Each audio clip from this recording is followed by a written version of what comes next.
Hi again.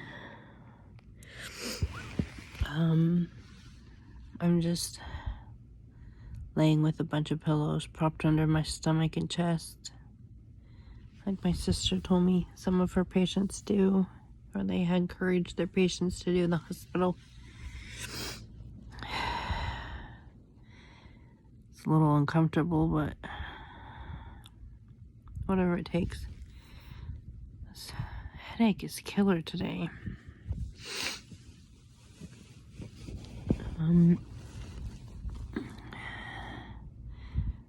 just got up to let my dog out. Still need my walker. My balance is off with my FND because of all my pain that I'm dealing with or whatever with the COVID. I don't know if anybody is familiar with fibromyalgia, but fibromyalgia can cause the nerves to be excruciatingly painful because the nerves are like oversensitive and overworking, and they're sending signals to the brain saying you're in pain when there's really nothing there for pain to cause. So when you ache with fever, it is like 10 times worse than without having fibromyalgia. I only can say this because I haven't had fibromyalgia all my life, and I remember other times when I've had fevers and achy body aches and whatnot. Yeah, they are annoying and not the greatest, but it's way worse when you have fibromyalgia. And so that exacerbates my pain, and pain then triggers symptoms of my FND. So I've been having issues walking, sometimes talking. I had a seizure at the hospital on Wednesday. I almost had one today, was able to prevent it. I'm sorry if my eyes are closed, but my head is pounding.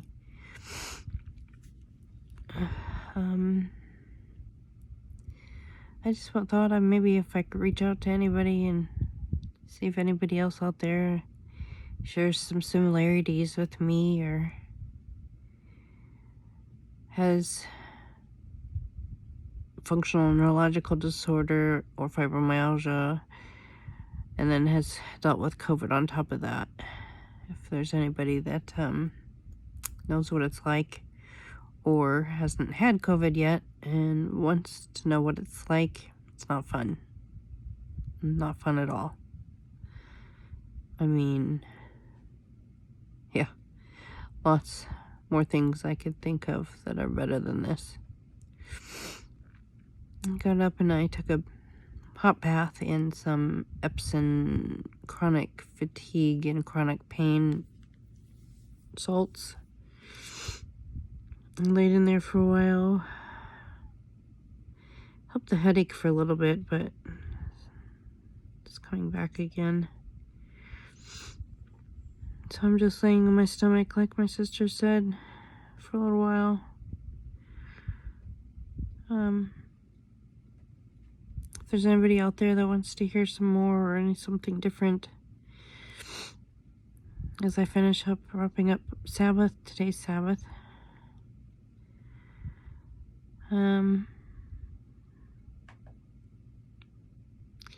Pray for all of you guys with COVID. I'll pray for all of you guys without it that may come in contact. Just stay away as much as you can from anybody with it that you know of. And I'm going to say a prayer mostly for all the healthcare workers because I don't know how they do it. I just told my youngest sister today that when I was in the ER, I cried, thanking the nurse profusely for what she's doing, and it was just her job, and she feels like that's just it's her job. And I said, I have two sisters that are nurses, and I don't know how you guys all do it, but I commend you, and I thank you all for sticking in there and hanging in there and being there to help people with COVID. I'm glad I'm not a hospital candidate yet, and I hope that I don't become one, considering I'm supposed to be getting the antibodies tomorrow. But again, I'm praying for all you healthcare workers and everybody involved in healthcare. Anybody that's in the schools, I pray for you guys. So I have my daughter home and I teach her what's an online school program. Oh, she just turned the light on for me. A little bright, but whatever.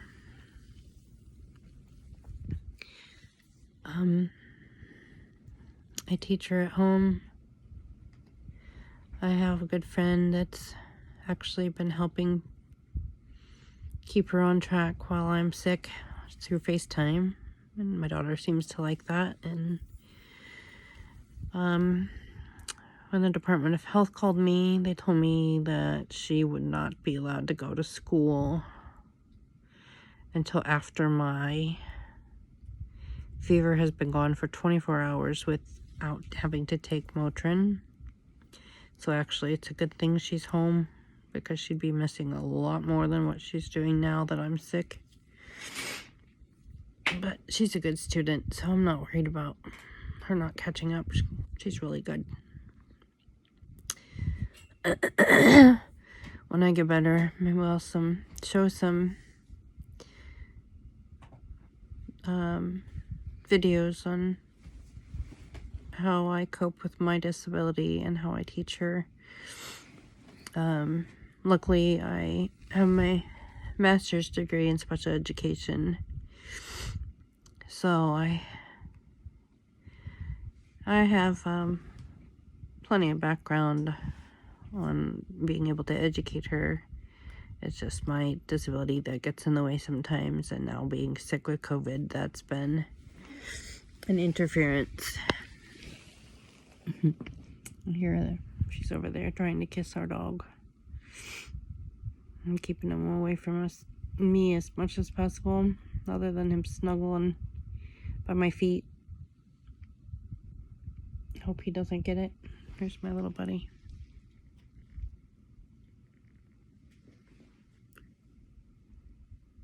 Yeah, his name's Tito. Tito actually became a service dog because he was able to detect my seizures and symptoms that I get and alert. The weird way he alerts is licking me, and people think that's annoying, but I find it soothing and comforting that he's right there and knows that something's about to happen. And oh, he wants his mommy right now. Hi. Did you get a treat yet? Did you get a treat yet? Huh? Thank God I have those two. I don't know what I'd do without my little girl and my little buddy here. Yeah.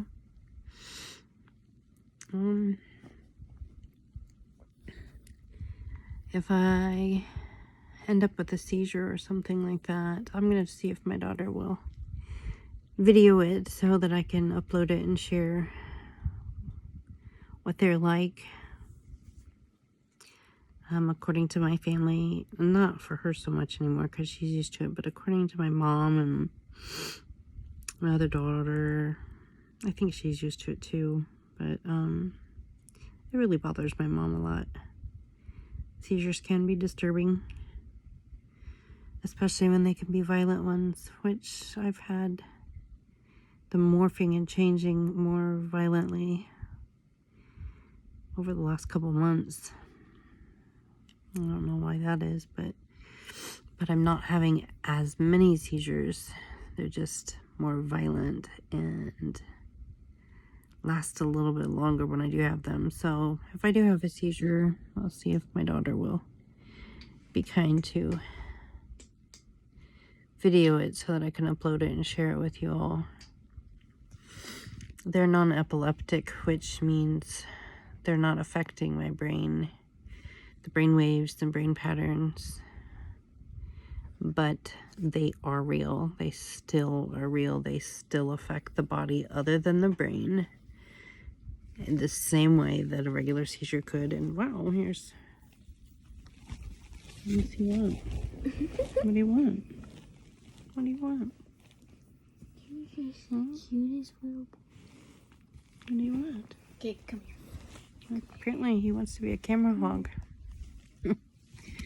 Anyways, I just thought I'd share with you guys again. I'm gonna rest some more. I'm starting to get a little sick to my stomach. I don't know what that's about. Really hard to eat anything because sometimes I forget nauseous and then I can't taste anything. I can't taste anything, so eating is just, well, I guess the saltine crackers, and I use the Lipton boxed envelope of the chicken noodle like soup. It's mostly noodles and broth.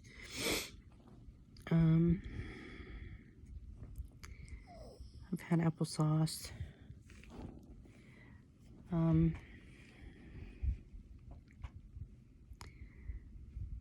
I've tried other stuff, but can't taste it, so whatever.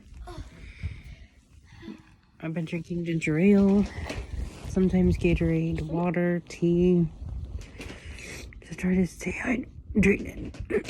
Sorry. My face looks swollen and puffy. My eyes look miserable. Yeah. Anyways, I'll get back with you guys again. Thanks for listening. If you like this, please subscribe and share with others. Anybody that you know may have any kind of functional movement disorder or functional neurological disorder. Anything that might be able to, that's in that kind of vicinity of something that I have like that, or you know somebody that has something like that, share these videos so they know they're not alone. And especially now that I have COVID, because they might want to know what it's like having this disability and the COVID at the same time, and whether it does affect your disability, which it has mine. So, I mean, everybody's different, but it has affected mine. Anyways, you guys have a great afternoon, a great evening actually, and a blessed Sabbath. Goodbye.